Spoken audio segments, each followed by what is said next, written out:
Garamajoba. This is Brian Kimball with Georgia Real Estate and Trading Company, giving you the news in Georgia for November. Let's start with the first story. Okay, our first story is Innovative American Hospital opens in Tbilisi. So some people, you want to move to Georgia.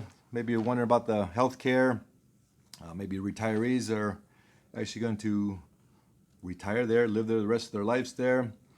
Maybe a little bit older, you need more medical places to go, hospitals, surgery, treatments for different things.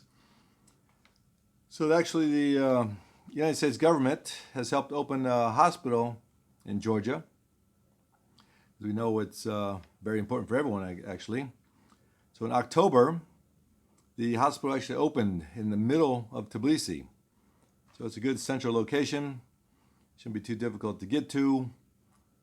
Even if you don't live in Tbilisi, it's open to everyone in Georgia and actually the surrounding countries. It has 183 beds, so it's a pretty big hospital. It's going to include heart, vascular, and lung disease center, neuroscience, neurology, advanced and minimally invasive surgery, orthopedics. Basically, they're going to be focused on the Western concept, not European or Eastern European or Eastern healthcare. So it's basically focused on how the U.S. does things. They're kind of one of the biggest things why they're making this such a nice place, which they should be doing just for the Georgia people, but they're looking at development of medical tourism. So it's going to be pretty much state-of-the-art hospital, pretty big, pretty much get everything done you need. A lot of, should be a lot of well-educated people working there. So hopefully this takes Georgia up to another level. All right, let's get to our second story, politics. Everyone loves politics.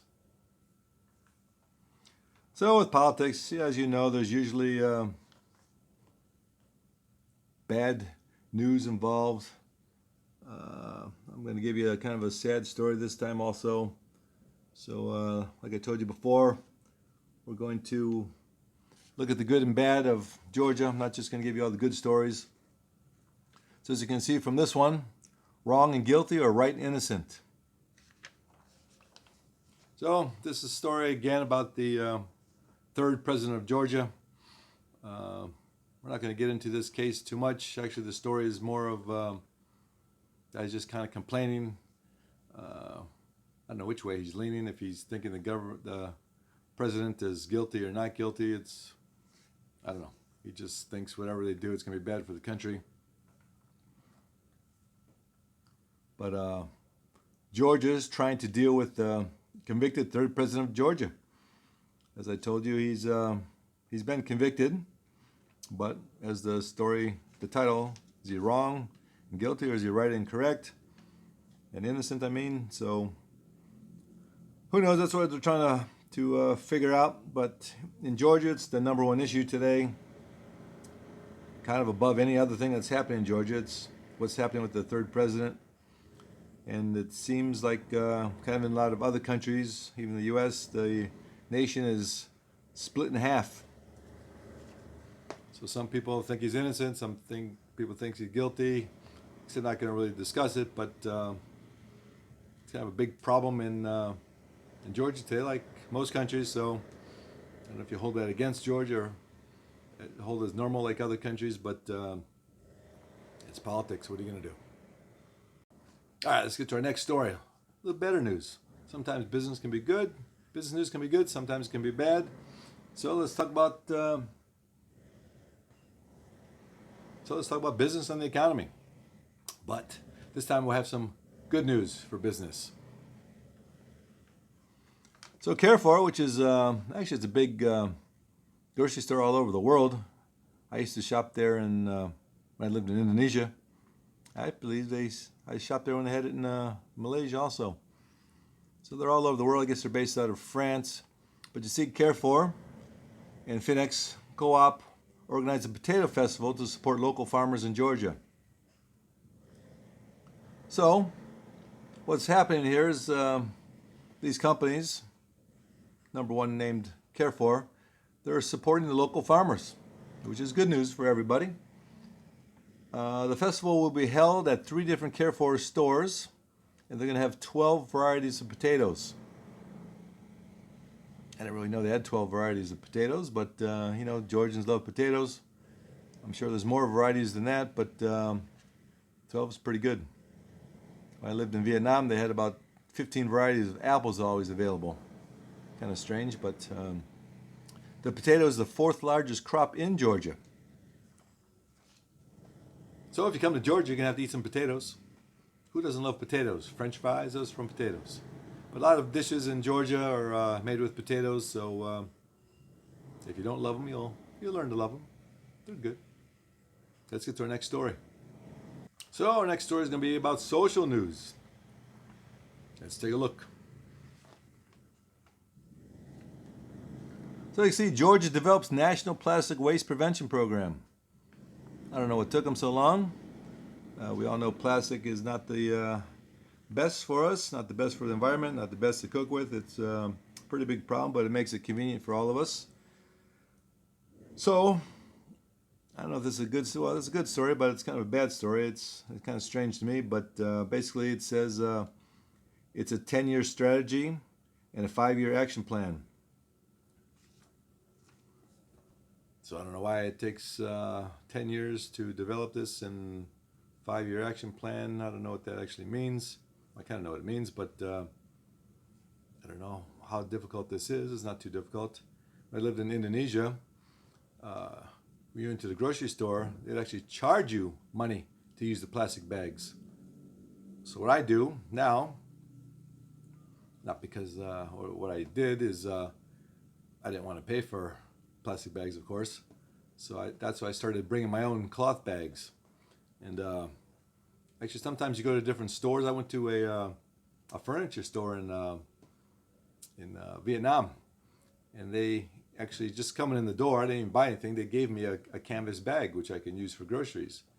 I had in Malaysia, I had a canvas bag I got from a bank.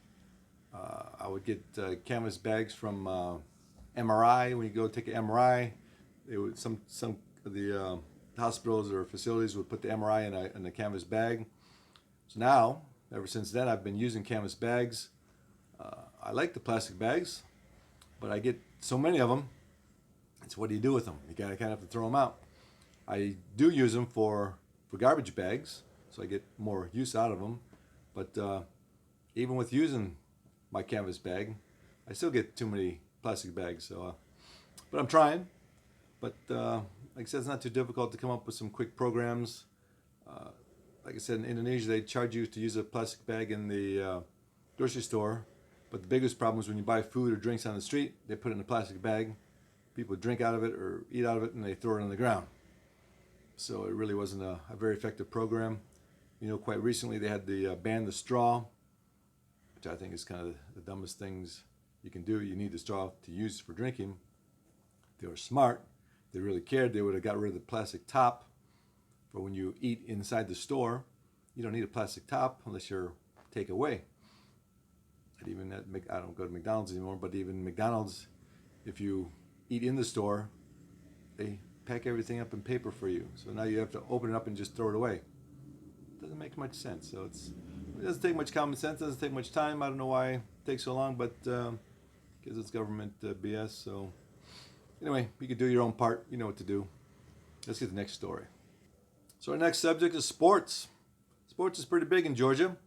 You're looking to do sports or watch sports. They have sports, maybe a little different from where you're from. This one is interesting story. Let's take a look. So we get the bronze medal in the World Championship in karate. This tournament, actually there was more than 3,000 athletes from 30 countries, and Georgia was able to get a bronze medal. So they're doing pretty well.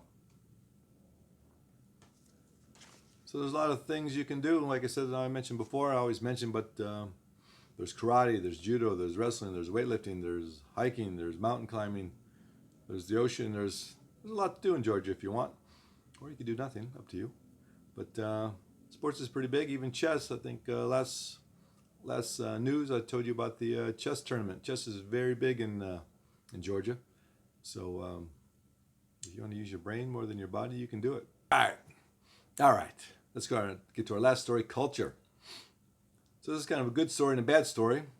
Let's take a look. The movement for cultural heritage starts fight to save unique wall painting in Caligari Monastery. So this is an interesting story to me. Now they're just finally starting to save the paintings inside this monastery. It's a 12th century monastery. Why are they just starting now? I don't know. But this monastery is very unique. It's carved into a mountain. The problem with the mountain, it's made of a clay type rock. So why it took so long to get this started, to start saving these ancient wall paintings, that's a mystery. They should look into that. But at least they're trying to do something. It might be a little too late, because over time, into this clay-like rock, there's a good chance that actually most of it, or maybe all of it, cannot even be saved. It's just a matter of time before it's all gone. But still today, it's possible to see it. If you're in Georgia or coming to Georgia, or never thought about Georgia, but this might be a chance to come to Georgia to take a look, because it might not be around for much longer. So hopefully they can do something, maybe save a little bit, but they probably can't save it all. They waited a little too long, but that's what happens, I guess. Anyway, thanks for watching. I appreciate it.